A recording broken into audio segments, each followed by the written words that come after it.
Olá, minhas queridas alunas, meus queridos alunos. Vamos dar início agora ao estudo das provas testemunhais, da prova testemunhal, né? A prova testemunhal é uma das provas mais comuns, depois da prova documental é a que a gente mais costuma visualizar nas audiências de instrução, tá?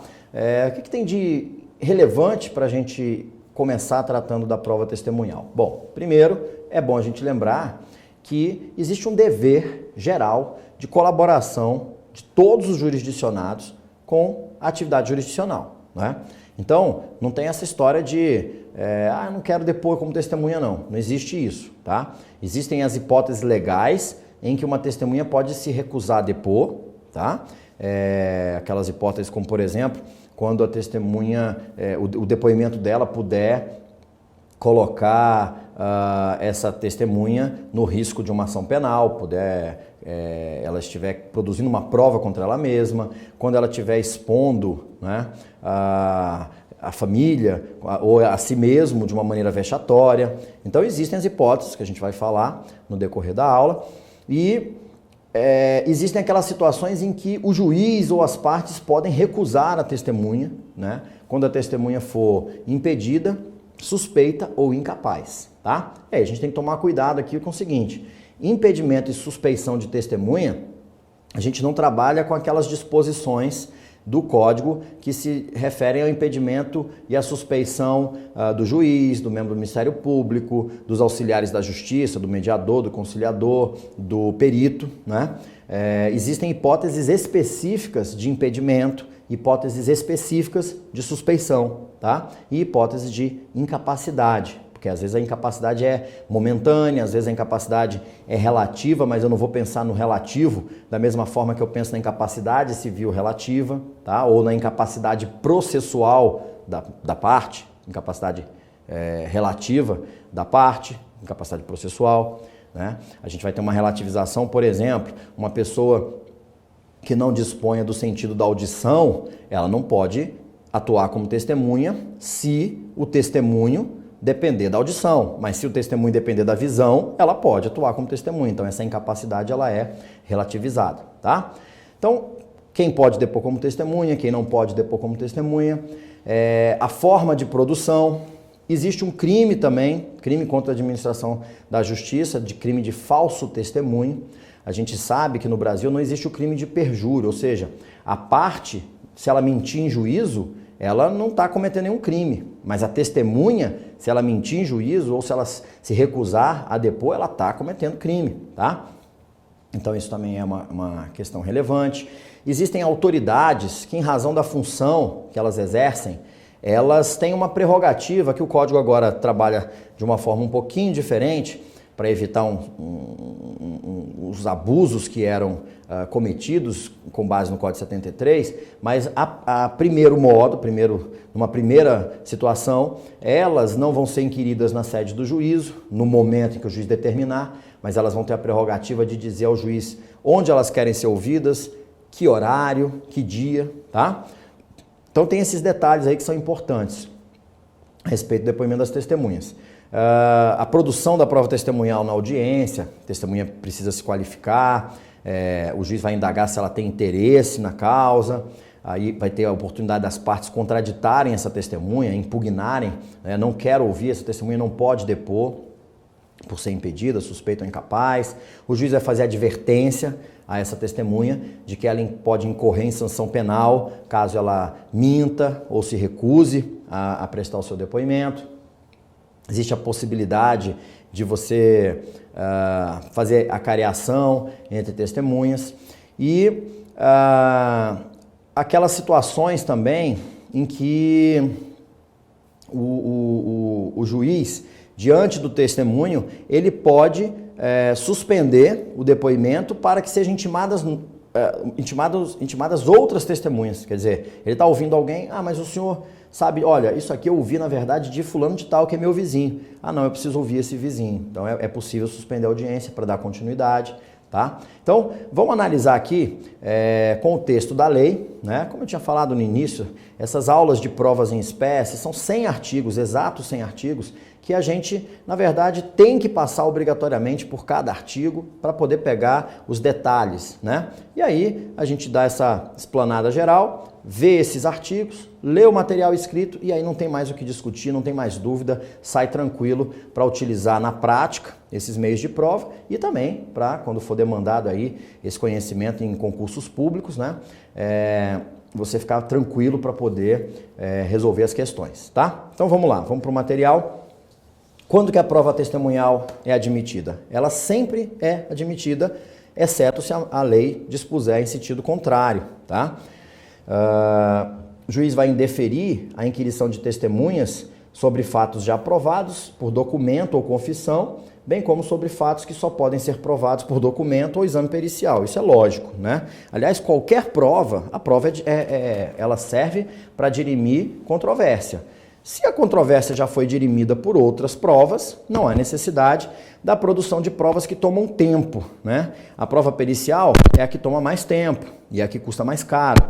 A prova testemunhal tem as suas despesas, eventualmente com deslocamento de testemunha, né? E tem o seu custo financeiro e tem o seu custo na duração do processo, tá?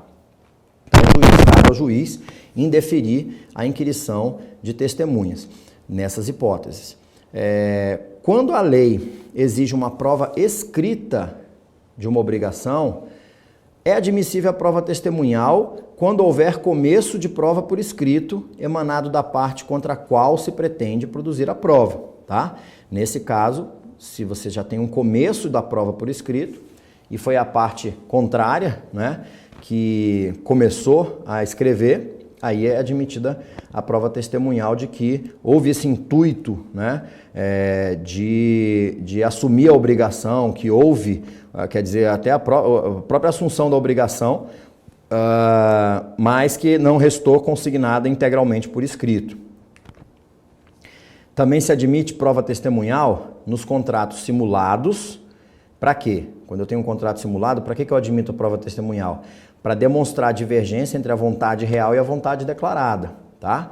E nos outros contratos, nos contratos em geral, são contratos válidos a princípio, do ponto de vista formal, não, porque um contrato simulado existe um dolo, né? Existe uma vontade real que eu quero alcançar, mas eu declaro uma outra vontade.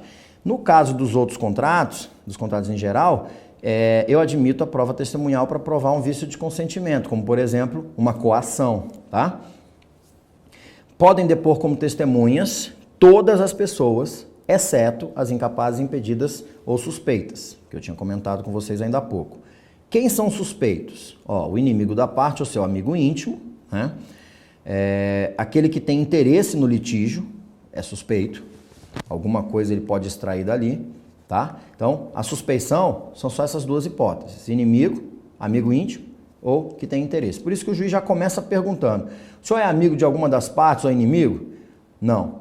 O senhor tem algum interesse nesse processo? Não. Então, eu vou advertir o senhor, eu vou advertir a senhora que, a partir de agora, o senhor está sob compromisso, tá? Sob compromisso com o Poder Judiciário e o senhor tem que responder todas as minhas perguntas de acordo com a verdade, sob pena do senhor poder sair daqui preso, responder uma ação penal. O senhor entendeu? Então, essa advertência o juiz vai ter que fazer.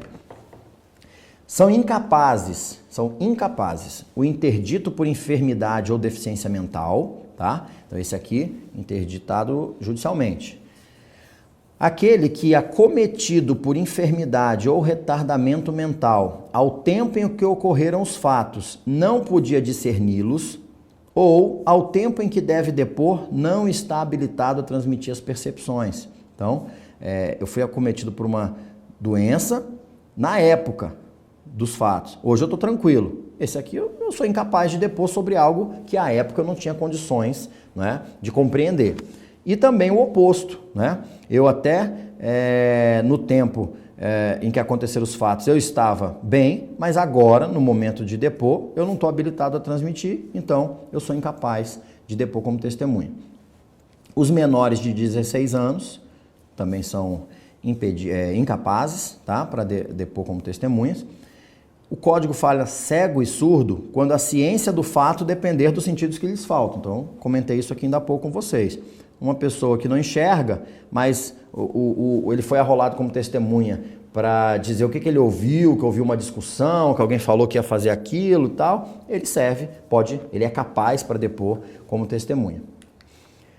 Impedidos. Quem estão nessa situação de impedidos? Bom, sempre, né, no direito, normalmente, quando a gente fala em impedimento ou qualquer outra situação, súmula vinculante por parentesco, impedimento por casamento, sempre a gente vai falar em cônjuge, ou cônjuge, companheiro e parente, né? Ascendente e descendente, qualquer grau, e colateral sempre até o 3º grau, tá? Salvo se o exigir o interesse público, nesse caso aí pode, ou tratando-se de causa relativa ao estado da pessoa, não se puder obter de outro modo a prova que o juiz repute necessária ao julgamento do mérito. Ora, eu tenho lá uma pessoa que eu estou discutindo a interdição dela. E aí eu tenho que ouvir os parentes, eu tenho, né, que ouvir, que são as pessoas que estão ali próximas para demonstrar o que está acontecendo com aquela pessoa. Então, nesse caso, não tem jeito, a gente vai ter que ouvir pessoas que estão em situação de impedimento. Quem é parte na causa não pode depor como testemunha. Aquele que intervém em nome de uma parte, como tutor, representante legal da pessoa jurídica, juiz, o advogado e outros que assistam ou tenham assistido às partes, tá? Ficam impedidos de depor como testemunha, mas, se for necessário, o juiz pode admitir o depoimento de testemunhas menores, impedidas ou suspeitas. Então, olha só, as impedidas ele pode admitir, as suspeitas ele pode admitir, mas ele não falou das testemunhas incapazes. Ele falou das testemunhas menores. Vamos voltar lá nos incapazes? Olha aqui, são 4 incapazes, né? O cego e o surdo. O juiz pode, como exceção, admitir que um cego, né, uma pessoa que não enxerga, deponha com relação a fatos que dependam da visão? Não, em nenhuma situação isso pode acontecer, tá? Quem estava incapaz de discernir por retardamento mental, enfermidade no momento dos fatos, tem como o juiz relativizar? Não. Aquele que está interditado judicialmente por deficiência mental? Não. Então, o único que ele tem como relativizar é o menor, tá? E essa relativização, também, vamos voltar aqui, o juiz pode ouvir essas pessoas, mas esses depoimentos serão prestados independentemente de compromisso e o juiz lhes atribuirá o valor que possam merecer. Sabe o que é isso aqui? Isso aqui é o que a gente chama no dia a dia forense de informante do juízo. Ou seja, informante do juízo, como ele não presta compromisso, né, de dizer a verdade, ele não comete crime de falso testemunho, tá? E você nem pode exigir um compromisso de uma pessoa impedida, um parente, né, próximo, um amigo íntimo, mas às vezes o que aquela pessoa fala, ainda que ela dê uma distorcida, o juiz, no contexto geral, consegue ter um pouco mais de conhecimento sobre o que aconteceu no dia, né, sobre os fatos. Então, muitas vezes a parte contradita a testemunha e o juiz diz: tudo bem, doutor, mas eu vou ouvi-la assim mesmo. Não, excelência, mas não, doutor, eu vou ouvi-la como informante do juízo. Então, não tem mais o que reclamar. Testemunha não é obrigada a depor sobre que fatos? Aqueles que lhe acarretem grave dano, bem como ao seu cônjuge, companheiro, parentes consanguíneos e afins, mesma coisa até 3º grau. A cujo respeito, óbvio, né, por estado ou profissão ele deva guardar sigilo, médicos, advogados. Salvo disposição especial em contrário, as testemunhas devem ser ouvidas na sede do juízo, tá? Salvo disposição especial em contrário, como eu disse para vocês, daqui a pouquinho a gente vai ver, existem aquelas autoridades que podem dizer onde elas querem ser ouvidas, pode ser que uma testemunha esteve enferma, e aí é isso aqui, ó, quando a parte ou a testemunha, por enfermidade ou por outro motivo relevante, estiver em impossibilidade de comparecer, mas não de prestar depoimento, o juiz designará, conforme as circunstâncias, dia, hora e lugar para inquiri-la. Ela pode ser ouvida em casa, pode ser ouvida no hospital, onde ela está internada, tá? O rol de testemunhas conterá sempre que possível nome, profissão, a qualificação, né, completa, CPF, e-mail, registro de identidade, endereço completo da residência e do local de trabalho. Quanto mais informações a gente colocar, é sempre melhor.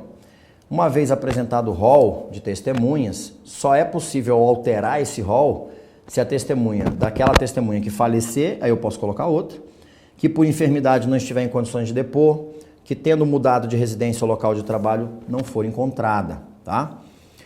Eu posso arrolar, lá o código diz que o juiz é impedido de depor como testemunha, mas quando eu arrolar o juiz como testemunha, se acontecer isso, eu arrolar como testemunha, ele não pode, sendo o juiz da causa, depor como testemunha.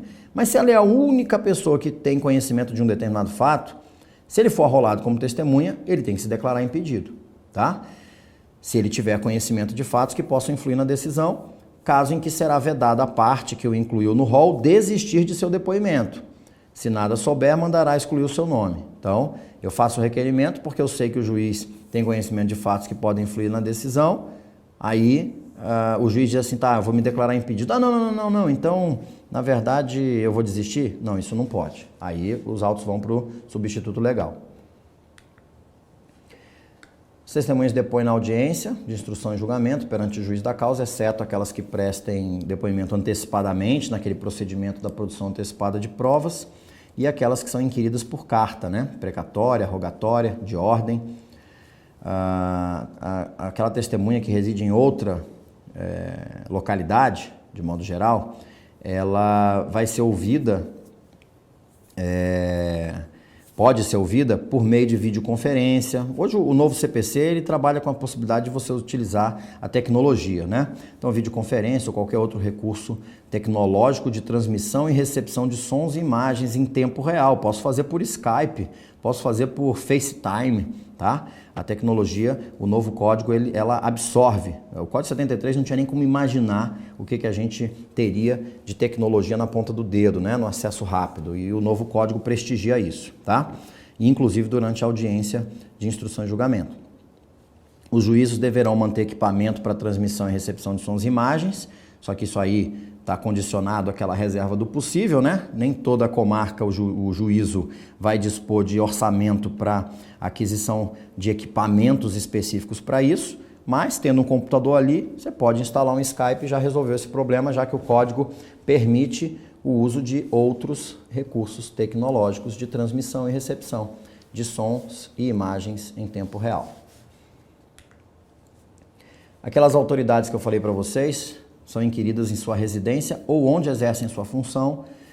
Aí dá para a gente entender, né? Não é um privilégio. Isso aqui é o seguinte, já pensou se o presidente da República fosse intimado para depor como testemunha em várias varas espalhadas pelo país? Ele simplesmente não ia governar.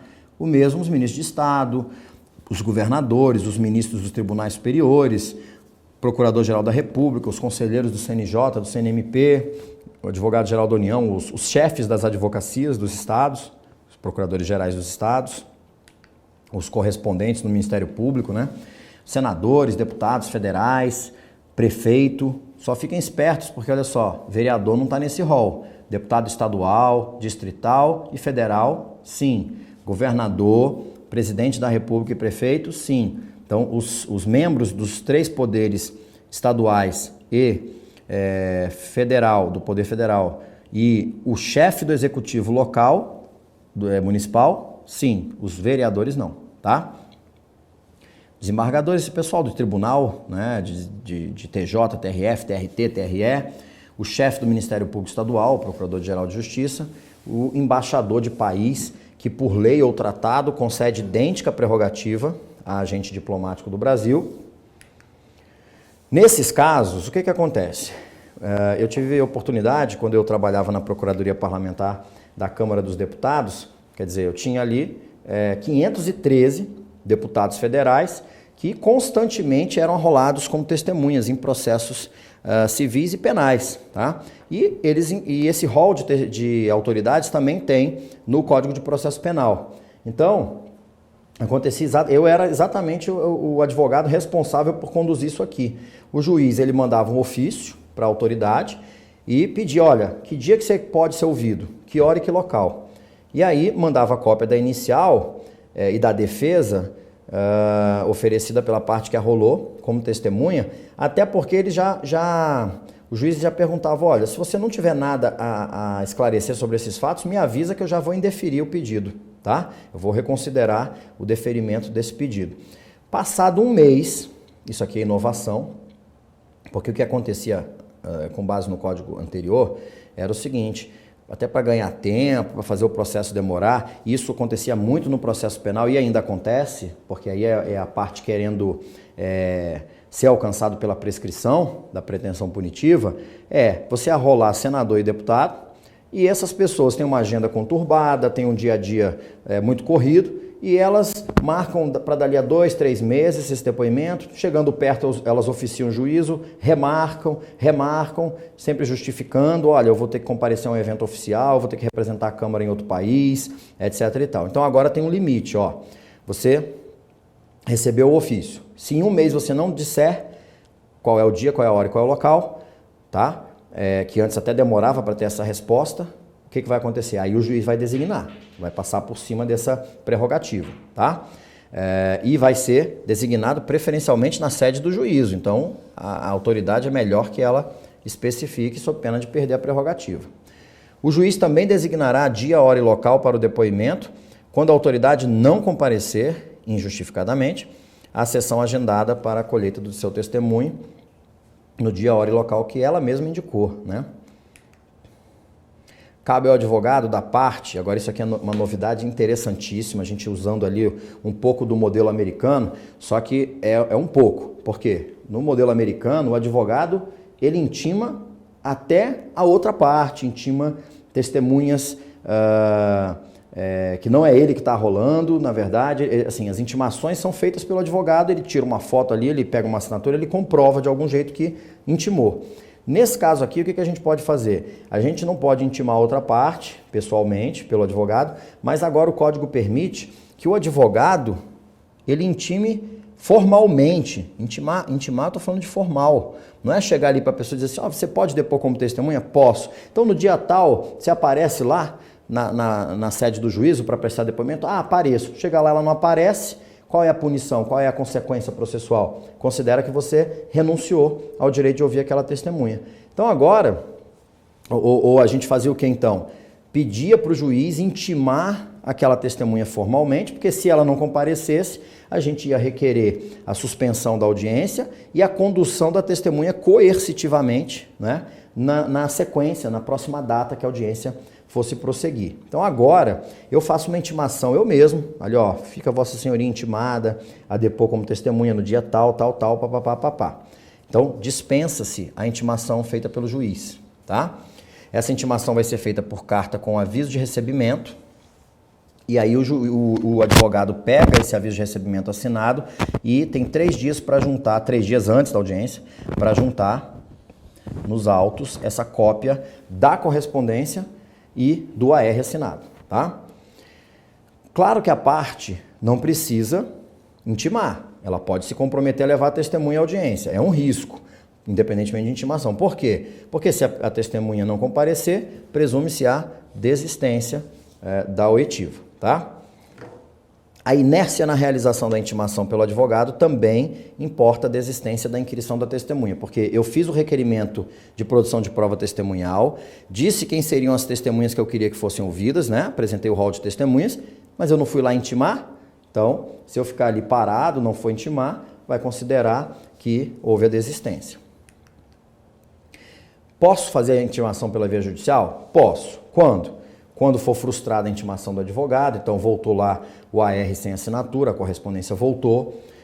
Quando for a sua necessidade devidamente demonstrada pela parte ao juiz, por exemplo, o local onde a testemunha mora não é alcançada pela entrega regular de correspondência. Eu preciso que essa intimação seja feita, inclusive, por oficial de justiça, tá? Figurar no rol de testemunha servidor público ou militar, por quê? Porque o juiz tem que requisitar ao chefe da repartição ou ao comando, né, a liberação daquela testemunha para prestar depoimento. Se a testemunha tiver sido arrolada pelo Ministério Público ou Defensoria Pública, o promotor não vai fazer carta com a AR, o defensor público não vai fazer carta com a AR, e aquelas testemunhas autoridades, né, que estão ali no artigo 454, ok? Testemunha, como eu disse, que for intimada e deixar de comparecer sem motivo justificado, será conduzida coercitivamente. Isso aqui é o que os advogados mais antigos colocam na petição: seja a testemunha intimada para nova audiência e conduzida debaixo de vara. Debaixo de vara é uma expressão antiga, vem lá do direito romano. Debaixo de vara significa coercitivamente. O oficial de justiça vai cedo na casa da testemunha. Se ela não vier com o oficial de justiça chama a polícia militar e vai com a polícia militar, se necessário, até algemada, enfim, coercitivamente, porque todos têm o dever de colaborar, tá? Juiz vai inquirir as testemunhas, primeiro as do autor, depois as do réu, sempre separadamente, e quem ainda não depôs não pode ouvir o depoimento da outra testemunha, tá? Essa ordem pode ser alterada, se as partes concordarem, e antes do depoimento, a testemunha vai ser qualificada e vai declarar ou confirmar os dados e informará se tem relações de parentesco ou interesse no objeto do processo, como eu já tinha comentado. É lícito a parte contraditar a testemunha, né? Da forma que eu já também comentei, alegando incapacidade, impedimento, suspeição, bem como, caso a testemunha negue os fatos que lhe são imputados, provar a contradita com documentos ou com testemunhas, até 3, para comprovar isso. Quer dizer, eu digo que é amigo, ela diz que não é. Não, ele é amigo da outra parte, não sou. Então, peraí, juiz, eu quero provar que ele é amigo da outra parte. Vou arrolar 2 testemunhas para isso, tá? E aí elas vão ser inquiridas em separado. Provados ou confessados esses fatos, o juiz dispensa a testemunha ou toma o depoimento como, lembra que eu usei essa expressão, informante do juízo? Então, como informante. Testemunha pode requerer ao juiz que a escuse de depor, alegando os motivos previstos no CPC, que a gente viu ainda há pouco, decidindo o juiz de plano, após ouvidas as partes. Ela presta compromisso de dizer a verdade no início da inquirição. O juiz adverte a testemunha sobre a sanção penal, caso ela faça afirmação falsa, não responda ou oculte a verdade, como também já comentei. E aí as perguntas são agora, pelo novo código, formuladas pelas partes, claro que é por intermédio do advogado, né? Diretamente, ó, isso é uma novidade, porque antes, comentei isso com vocês lá no início da aula de provas, o juiz está aqui, o Ministério Público aqui, escrivão aqui, a testemunha fica sentada aqui ou aqui, depende do juiz, as partes, autor, réu, advogado, né? E antes eu tinha o sistema presidencialista, né, ou triangular. O advogado do autor perguntava para o juiz, que perguntava para a testemunha, que respondia para o juiz, que ditava para o escrivão. Isso era muito demorado. Então agora é permitido que as partes, né, por intermédio de seus advogados, formulem as perguntas diretamente à testemunha, tá? Começando pela que arrolou, não admitindo o juiz aquelas que puderem induzir a resposta, aquelas perguntas que você, praticamente uma pergunta retórica que já vem com a resposta ali ensaiada, aquelas que não tiverem relação com as questões de fato, objeto da prova, então que são impertinentes, né? Ou que importarem a repetição de outra já respondida, tá? Juiz pode inquirir a testemunha tanto antes quanto depois da inquirição feita pelas partes. Por quê? Porque às vezes, a partir de algo que a parte perguntou, o juiz pode ter novas dúvidas e querer novos esclarecimentos. Elas têm que, já que agora existe esse tratamento direto, essa inquirição direta, elas têm que ser tratadas com urbanidade. Mas se vocês lembrarem, lá atrás a gente falou, né, de dever de urbanidade que o juiz tem, né, com relação a todos, né, que funcionam no processo, tá? Não lhes fazendo perguntas ou considerações impertinentes, capciosas ou vexatórias. As perguntas que o juiz indeferir serão transcritas no termo, se a parte o requerer. Excelência, fulano de tal, eu quero que você responda sobre isso. O juiz diz assim, não precisa responder a pergunta. Doutor, eu indefiro essa pergunta. Então, excelência, eu quero que conste da ata, tá? Quero que conste no termo de depoimento da testemunha, que eu fiz a pergunta e que Vossa Excelência indeferiu. Depoimento pode ser documentado por meio de gravação, é o novo código prestigiando a tecnologia. quando digitado ou registrado por taquigrafia, estenotipia e outros meios semelhantes, esse depoimento tem que ser assinado pelo juiz, por quem depois e pelos advogados, tá? Havendo recurso em processo em autos não eletrônicos, o depoimento somente será digitado quando for impossível o envio de sua documentação eletrônica. Então, eu gravei de modo eletrônico o depoimento, teve um recurso, tá? Se eu puder encaminhar os autos com esse recurso junto com a documentação eletrônica, tranquilo, não tem problema. Se não, eu vou ter que pegar e fazer o quê? Digitar esse depoimento.